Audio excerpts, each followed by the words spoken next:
Good morning, everyone.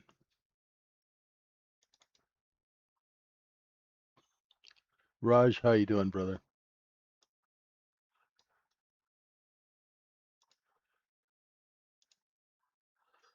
Hey, John.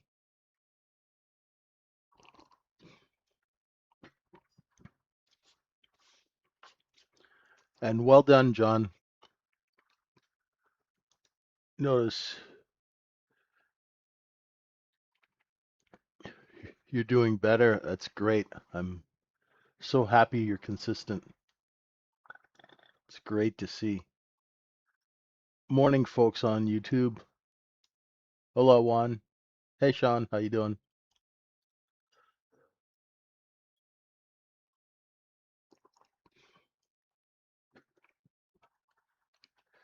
Well, I got good news and I got bad news. The bad news is we're under that 7406 balance. So we're going to see some liquidation over the next little while. The good news is that after yesterday's liquidation, right?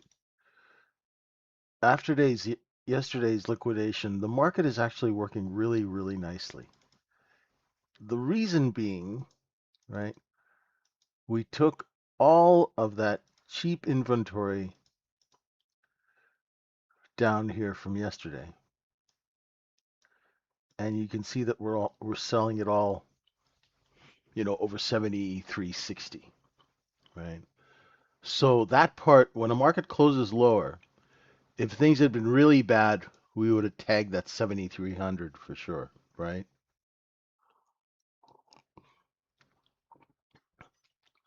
The bad news is that, well, actually, it's all good news, trade maker. It's all good news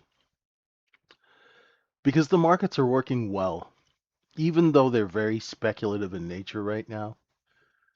Even though things are really, really speculative, um, these markets are functioning properly. Today is month end, okay? Remember that because you'll want to not blow all your money today, right? Last trading day of the month, it can be a little hairy. So, and the bad news that I said, well, inventory is just long, right? For those people who are long, right, over 73.67, you're going to have some liquidation. We got a ton of trapped inventory here, right? Liquidation does create better trading, right? Two-way markets are a lot easier to trade than just this or like this, so we've had a beautiful distribution. We've been distributing since May, June, July. We've had 3 months of good sales. Now we're putting this thing back on sale, and I'd say there's a little chunk here between 71.90 and 72.78. That's probably the first target if we break this swing low. Okay? You guys know what a swing low is, right? A swing low is that low right there at 72.97. Okay? So if we take out that swing low, then even the most stubborn longs will start to flush. Be aware of that. Write that level down. Make sure you have it. Because this 73.55, we've kind of been going back and forth. We've had a top here at 76.01, the middle 74.78. We've been respecting the middle. Now we're underneath it. And we just took out 55 yesterday and today. Right now we're above it. Let's see what happens today. I'm not making any predictions, right? But I just want to see, the markets are working well. So you can actually trade them. Now, the problem is RTH trading is a little hairy, okay? RTH trading, it's not easy, right? And yesterday in our execution class, we talked about getting faster. There's only one way you are going to get faster, right? It's not going to happen magically. You're going to have to go and do the work, right? You have to do the work. If you don't do the work, it's not going to happen. What does doing the work mean? Doing the work means knowing your software, knowing how to put orders in quickly, knowing how to move orders around quickly, knowing when to trade, when not to trade, knowing how to react, using, having a feedback loop in your trading. And that's actually something I think I'll do, probably try and do a webinar on that today or tomorrow before I leave, right? Using your fills and your orders and your trades in a feedback loop so you can course correct, so you can adapt. And the best traders can adapt really quickly. And it's not an easy skill, right? None of this stuff is easy, and it's going to get more and more, well, how shall I say? It's going to get more and more challenging as we go into the last half of this year. I highly recommend taking time and learning how to trade. If you think you know how to trade and you're not making money, you don't know how to trade. So I would definitely recommend, you know, I think Steve's got he's got another, you know, special or something. You know, I hate to be the advertising guy, but we got to do it, right? So let's go see our balance zone is 67 to 75. We've been in distribution all night, right? We took this cheap crap that we had from the end of the day, right? If you went and drew, just go and draw a volume profile. You'll see that there are chunks, right? We took this stuff here and sold it up here, sold it up here. Now we're putting it on sale. So we'll be looking for bids. Start looking for bids around 73, 50, 57 to 54. Okay. In those areas. Okay. This is distribution. It's markets aren't really that complicated. And you want to have your analysis simple. So when you actually go to take a trade, you're clear-headed, right? This is distribution. This is the accumulation. This is the highway to the store we sold it. And if people come back in here, then we'll take it back up to VWAP. If we don't get any buying here in the 60s, it's going to drop back down here. Thanks, Dave. How you doing? All right. So we keep our analysis simple because it works. And we just use these cost basis zones. So we're in a bit of a discount now to where we were selling. That's all these zones are. It's just keeping track of your inventory, right? So we were selling and getting rid of the cheap stuff that we bought in the 30s and the 40s yesterday. We're getting rid of it. We got rid of it between 67 and 80 overnight. Now there's a little bit of a sale. So if we're looking for trades, when London opens, there is your big level right here. It's going to be 58, 59.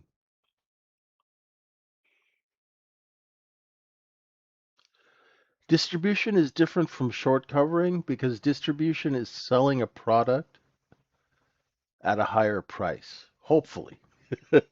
right? Short covering is when a market falls, the first people to buy are shorts, right? Now, there can be short covering in distribution. Say if you were short trade maker, if you were short at 73.45 and you woke up and the thing's trading 73.68, then you are going to be part of that distribution. Your buying, which is short covering, is a part of the buying that is causing that distribution. Make sense?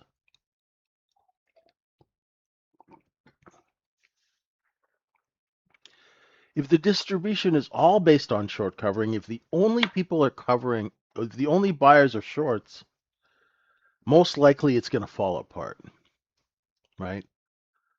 Unless you can hold, and here's a trick I learned running a boiler room. After 9/11, my boss got arrested because he was trading for the mob.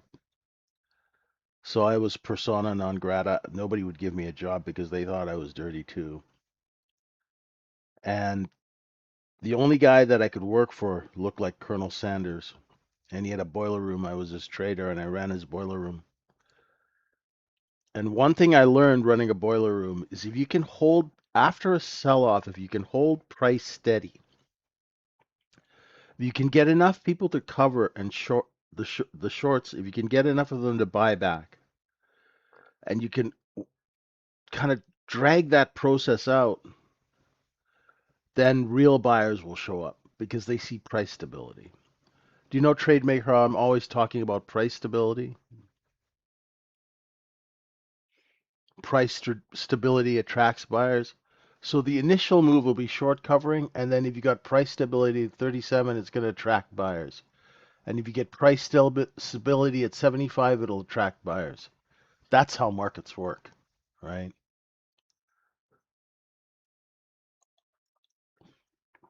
In this market, for years, we've had a lot of short covering that has led to some pretty massive rallies. This time, but I want to talk to you guys about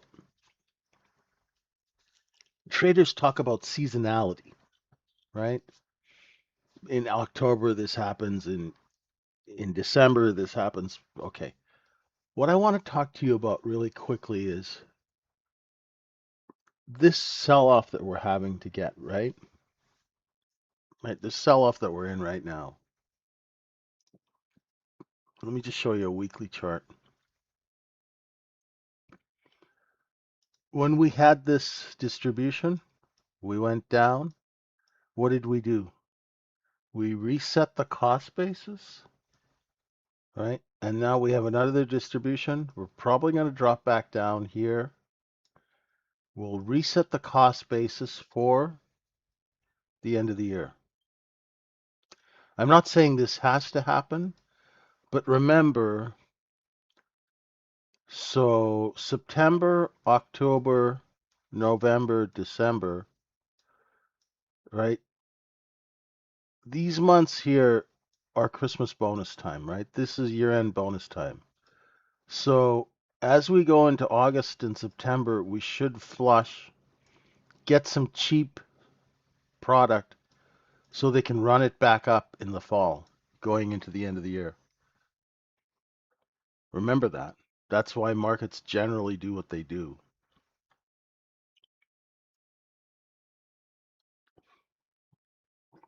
You know, here we had our December markup. They sell it off. It happened a little later than we thought. They sold it off in March, popped it. It's kind of the same thing all the time, you know? So don't be totally freaked out when you see these liquidations. Okay, because there is, the reason order flow is created because of the business. Look at that bid. Nice. So London opened and London could not get any lower. So London held the 58.60 straight up, right back to VWAP. Look at that. So what do we know? We know the short position is here right now. See? That's where your bid is. Watch that level in RTH.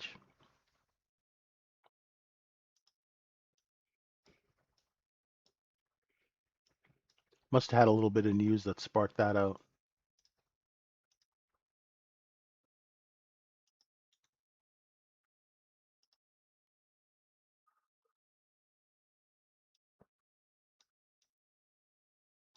Anybody catch that long while I was yapping away? No? Where's Iron Chef?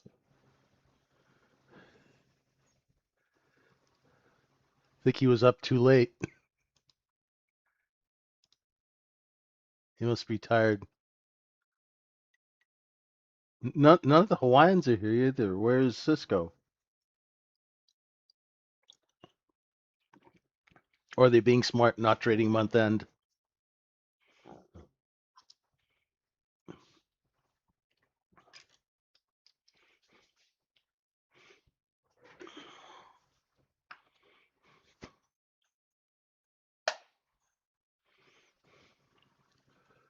If we hold the 77s, the next stop up is going to be 84. I don't typically like to buy a breakout. If you are buying a breakout, make sure you put your sell orders out there.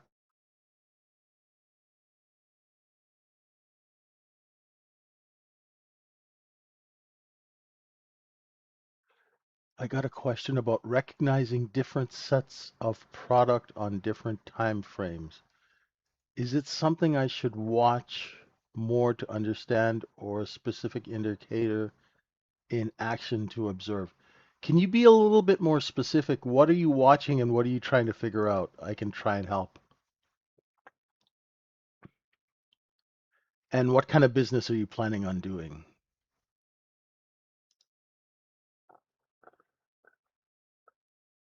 I bought a little at 79. I'm selling them at 80, 81. Can I get 81 and a half? No, I'm out. So could you kind of be a little bit more specific, Realm Jumper? Hey, Philip. You're trying to understand the separation between smaller and larger time frame inventory? Cool. Okay.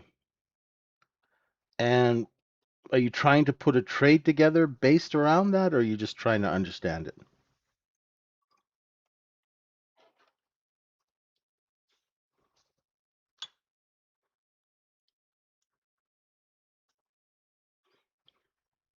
Understand it? Okay, cool. All right. Well, for example, the longer time frame, say if you look at the inventory of the last quarter, it's above where we are trading right now. How that affects the smaller time frame inventory is as we get up to certain levels, right? For example, we're okay here, but as we start getting up to that 7400 level, there's going to be resistance because there is supply. So the longer term inventory is above us. Short term inventory is below us. That's why we had this pop to go sell this here, right? But you are gonna see some selling. So that's all it means. So if the long-term inventory is below us and you get a pop, you come back, you'll usually stop there. If the long-term inventory is above us, it goes down and it pops back up, it's going to hit resistance where it hits that inventory. So that's basically all it is. It's not really complicated. It's just never really explained properly.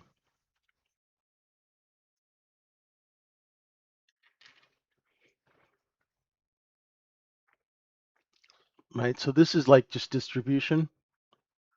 All the cheap stuff that we bought under VWAP, we're going to try and sell it above. If this area holds stable, we'll move up to the 80s and the 90s. There you go.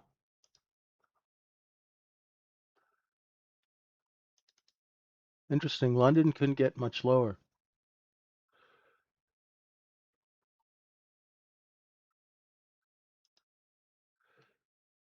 You know, if you want to learn how to trade smaller time frames, we're the perfect room for it because I start everybody trading smaller time frame. And the reason is you can't get in as much trouble in a smaller time frame because when you're wrong, you get out quick.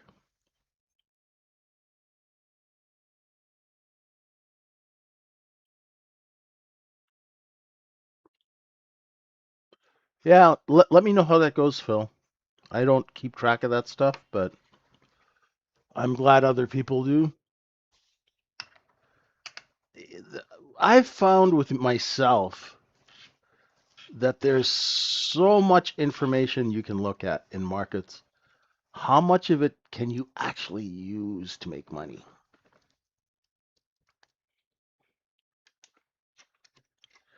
That's because when I started, I was looking at this and I was looking at that and I was looking at, you know, you're looking at all this stuff and none of it was making me money because I still didn't know how to actually take the trade, the actual trade mechanics, until I figured out how to do the look below and fail on a 1 minute candle chart. And it started out, we started doing it on a daily chart, and I got the time frame lower and lower, lower, so it actually could be useful to retail, right? Good stuff, Phil. Listen, I'm not against keeping stats and being aware of things, right? Traders need an execution diet, George. Too much information pollutes the soul, and too much information makes you hesitate when you're trading. You need the only thing you need is where are they selling, where are they stop selling. Right now, you could see that if you were doing a look above and fail of 75, right, you'd put your stop here, you'd be shorting here, stop 75, and I'd go put in a bid right here. If that bid doesn't get hit, then you cover. If it gets hit, you can use your lower bids, right?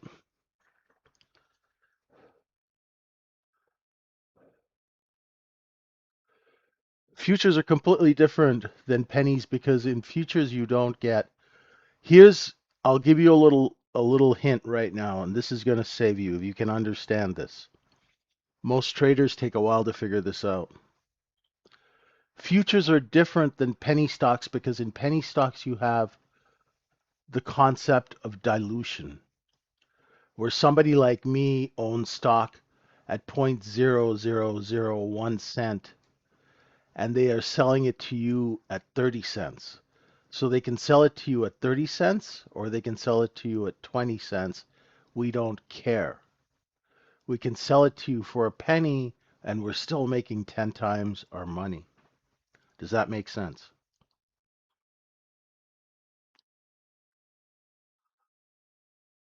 In futures, you don't have that concept. You don't have somebody who owns ES at 1,000 and selling it at 7. That's why the liquidations don't last as long in ES as they do in penny stocks because there is no dilution.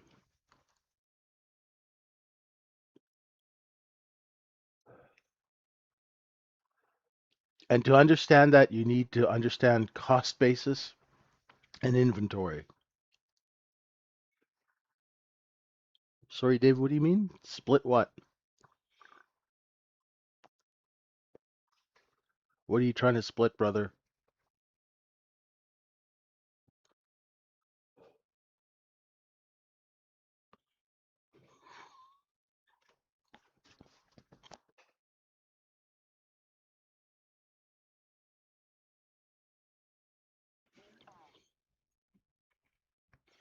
Hey, Cesar. What's up?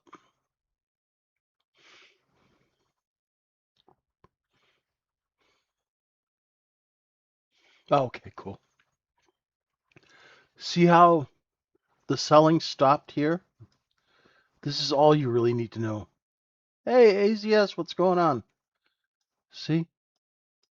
So that bid would have gotten filled, that bid would not have gotten filled, so you would have bought it back. So if you were short 74 and you couldn't buy it back at 70, buy it back at 71, 72, and cover your short.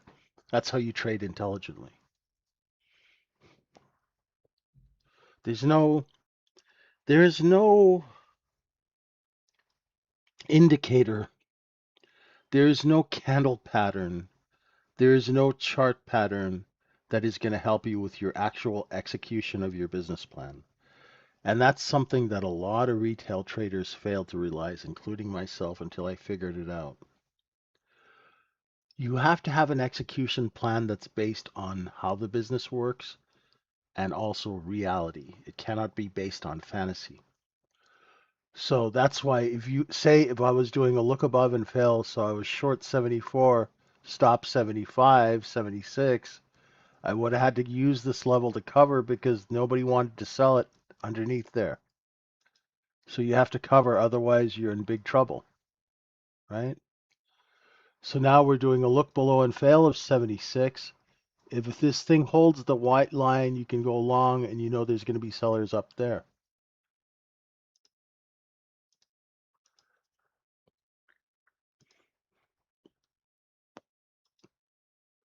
Wait till this candle closes.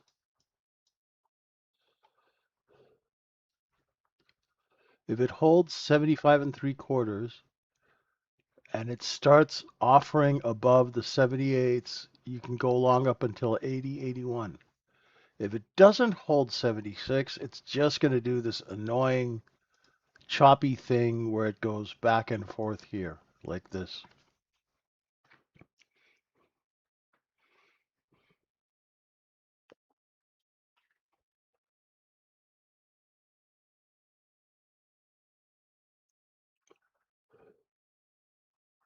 I always trade too early. So my mistake would have been in the old days would have been to buy this candle and then get stopped out. Right? And then you turn around and you try and short it and then it pops back up, right? This is a distribution. Just leave it alone. That's cool. You having a good summer, AZS?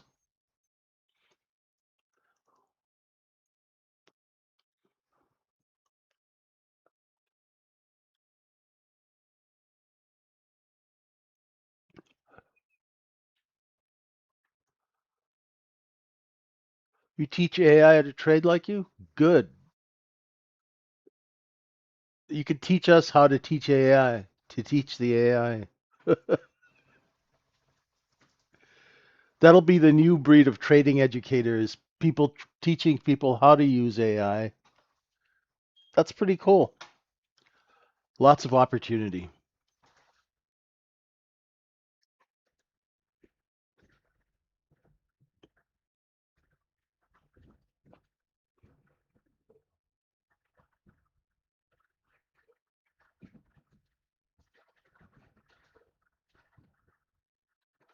Pretty cool stuff.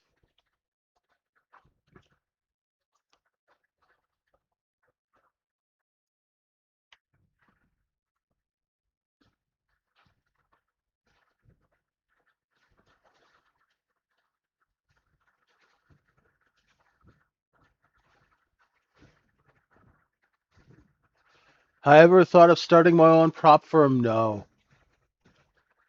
It's a lot of work. Um,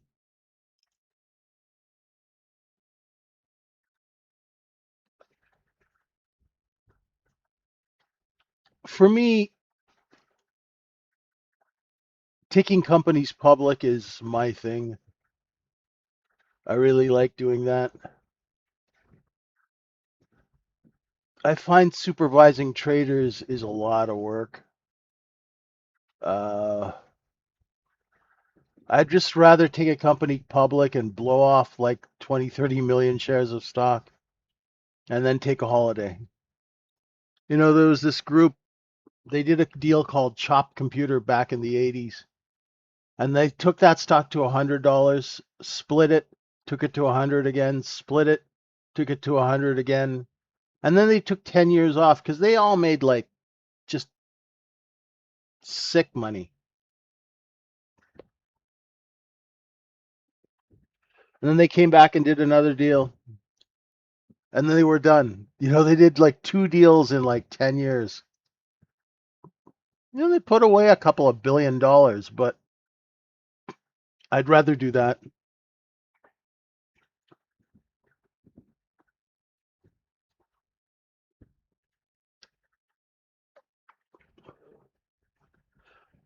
Book's almost done. I'm going away for a couple of days. I will be gone Monday and Tuesday.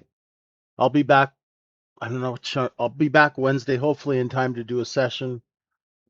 But I'm going to definitely try and finish my book.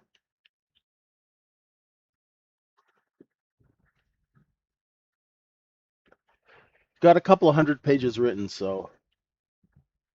The bad thing about me is I'm at that age where I'm like, I keep remembering stories. I'm like, oh, I remember that. Like somebody will say something and oh, I remember that one, or I remember that one.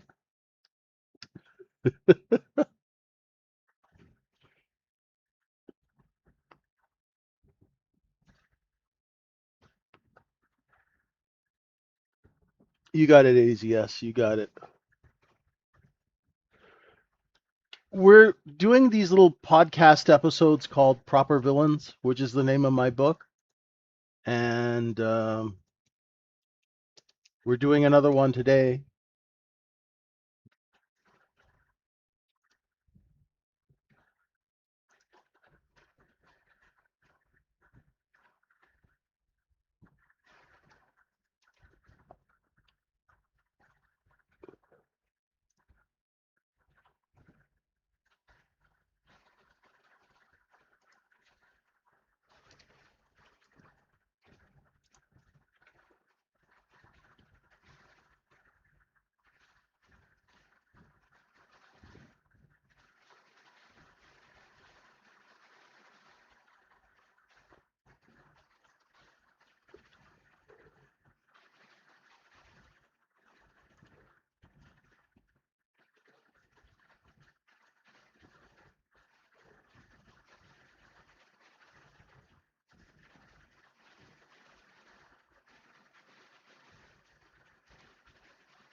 As a 16-year-old,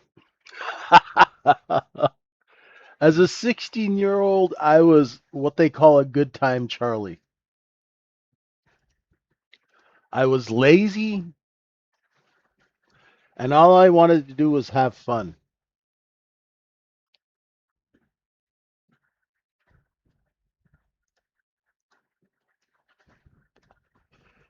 Oh yeah, I was a lazy ass teenager. I would sometimes go to the gym, but yeah, I was gonna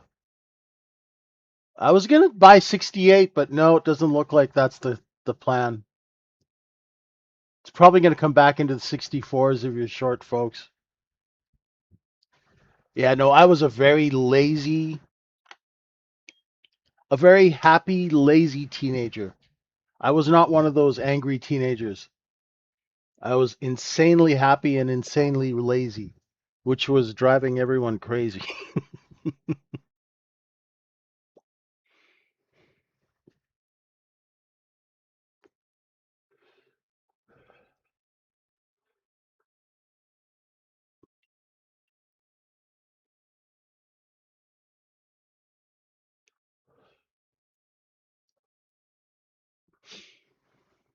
Yeah, so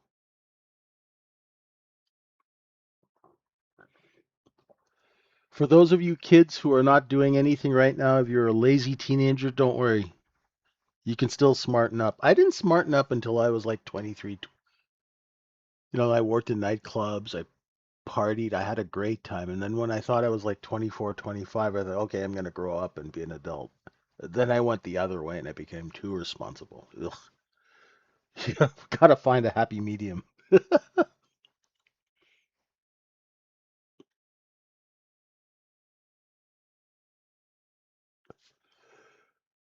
Sorry, guys, I'm a little off today. I completely blew that short. So here's one thing, and I like to be real in my trading. I'm not like one of those guys who said, "Oh, I made 200 grand and I didn't make any mistakes." I'll tell you when I'm off. Monday, I traded really badly. Tuesday and Wednesday, I kind of got my stuff together. Today, I've noticed like I've got the zones and everything. I can see everything, but I am not focused as I should be. So, right?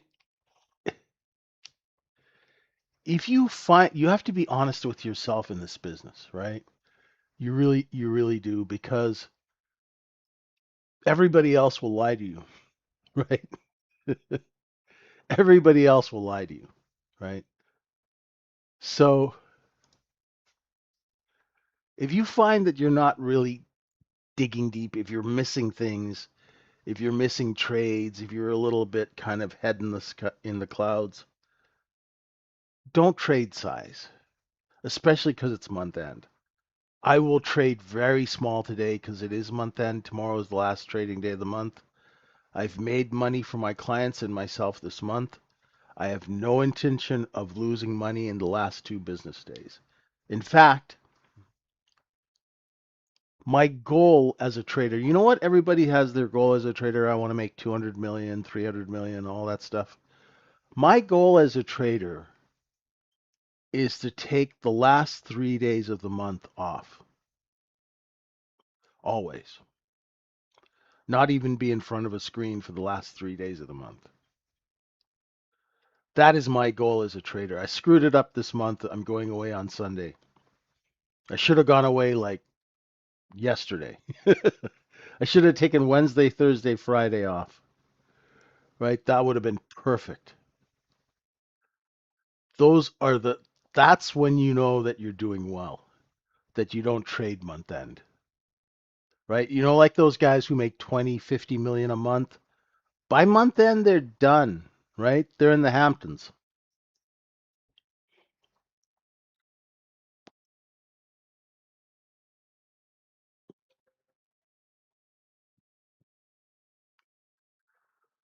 A little short covering here. Remember I said that we'd come down? Now, if I was on the ball, I would have been buying the 63s, stop here, and selling them here at 67. Okay?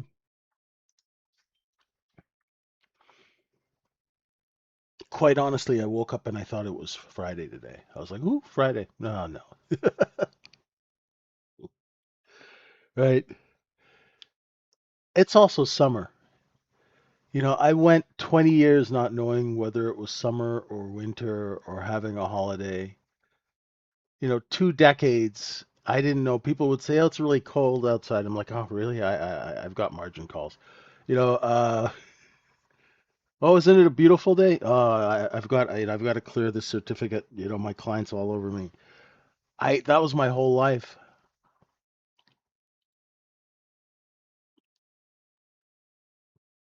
I literally didn't see the sun for 2 decades, right? I never took a holiday from 1995 to 2021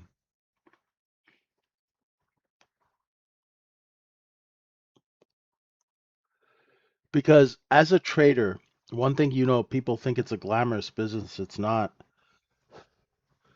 You're replaceable in 10 seconds. And there are 300 people in line waiting to take your client. Especially if that client's making you 100 grand a month or a million a month, right? There is literally a lineup of people waiting to take that person away from you and get his business. So if you don't answer the phone on the first ring, guess what? You're replaced. I miss the industry every day. I like the retail side because it's nice and relaxing. It's for me, it's like being retired and golfing, right? I like retail trading now that I understand how to do it because I find it kind of relaxing, right? Like when I'm trading and you guys aren't around, I put on some music, I relax, you know, get into the price action, get a really kind of dance with the market. But I do miss being on a desk. I used, I mean, There was never one day that I did not want to go to work. Sunday night was my favorite night of the week.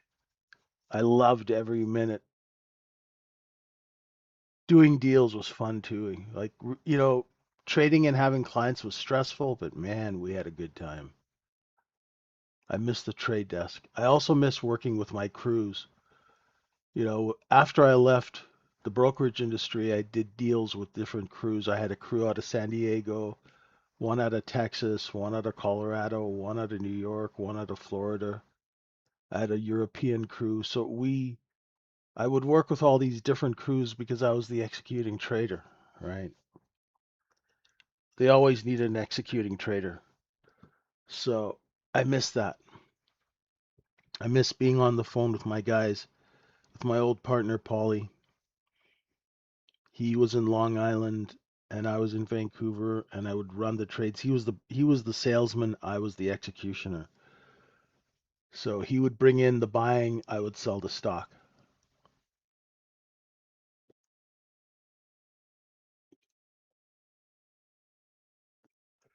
It was just a lot of fun. Paulie looked like one of the Sopranos. He was, I'd say 360 pounds, Long Island Italian, just hilarious. No, my crew in San Diego, they made so much money, man, that they're one of them has an electrical company. The other one, I think he's just surfing.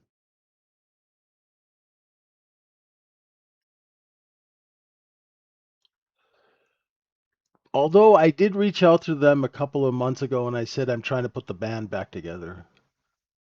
They were kind of interested. The Penguin, yeah, when I left the Penguin, he was at probably around 400 or 500 million dollars. After that last run in gold, I'd say he's a billionaire. And last time I looked, he was running to be like the president of his church or something like that. I don't know what he's doing. He's still around. He'll never die. He's like a cockroach. After a nuclear war, there'll be cockroaches and the penguin.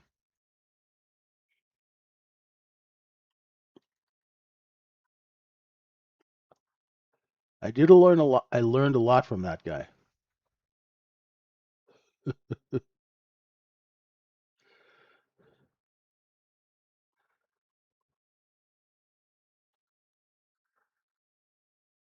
He really did take me under his wing.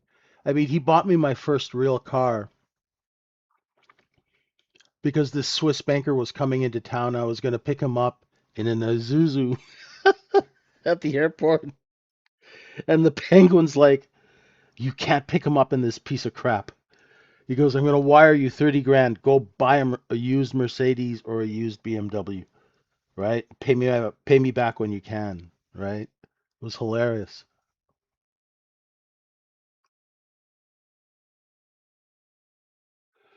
Billionaire, the only thing about that kind of money with me, oh, here we're back in cost basis here, folks, in this little, right?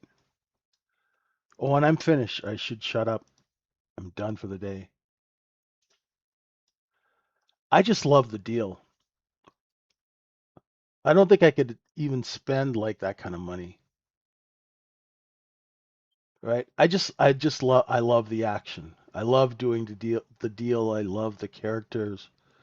When you do deals, it's kind of like Ocean's 11, Everyone has a job.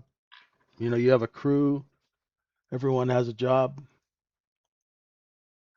When I see deals, I mean taking companies public, right? You usually get like 6 or 7 people and put them together and find a deal and take it public. Okay, I guess I'm done. Yeah, it's been an hour, close to an hour. We will see you guys. I am training people to do deals, Wicca. It's tough though. Good, good people are hard to find. Have a great morning, everyone. Stay out of trouble, okay? Remember, month end is for keeping all the money that you have made this month. Make sure that you get your wires out today and Friday, right? So you should have your wire requests in, right?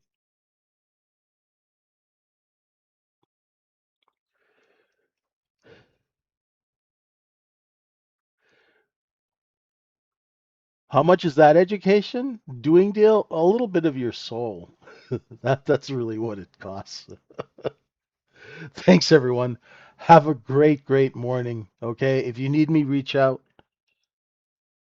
I'm going to drag my carcass off to the gym, but I'll be back in about an hour. Thanks, folks. Have a great morning. Appreciate you guys. Bye for now.